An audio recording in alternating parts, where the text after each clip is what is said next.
Students in Pineville, Missouri were immersed into the history of the Civil War this afternoon. KOAM's Anthony Saviello has more. My grandmother started me at about 8 years old. My great-great-grandfather had been in the 1st Arkansas Cavalry. Not only does the Civil War run deep in our nation's history, but Mike Patrick's history as well. My grandmother used to tell me this stuff, but it never really soaked in until I got older and got really interested in history.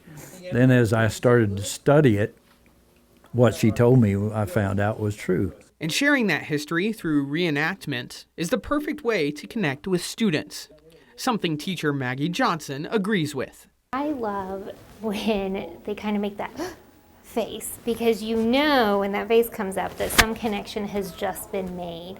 I love that they get to see and touch things. It will spark more questions after they leave. They'll ask some of the presenters, but once they're gone and they're comfortable with me, we'll have great conversations. For Mike, this isn't just a hobby. It drives his life. 8 years ago, I was diagnosed with esophageal cancer, and your chances of survival are very slim.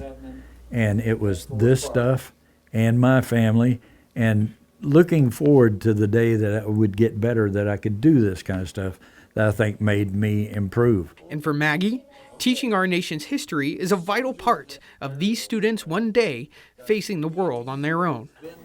Beliefs we hold deeply in this country and what beliefs deeply divide us in this country are all things they need to know as future citizens, to be responsible citizens. And so I think that that's our priority, is to understand our history. Reporting in Pineville, Anthony Saviello, KOAM News.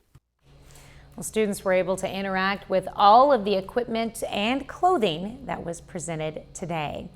Mrs. Johnson says this kind of presentation can create future historians for years to come.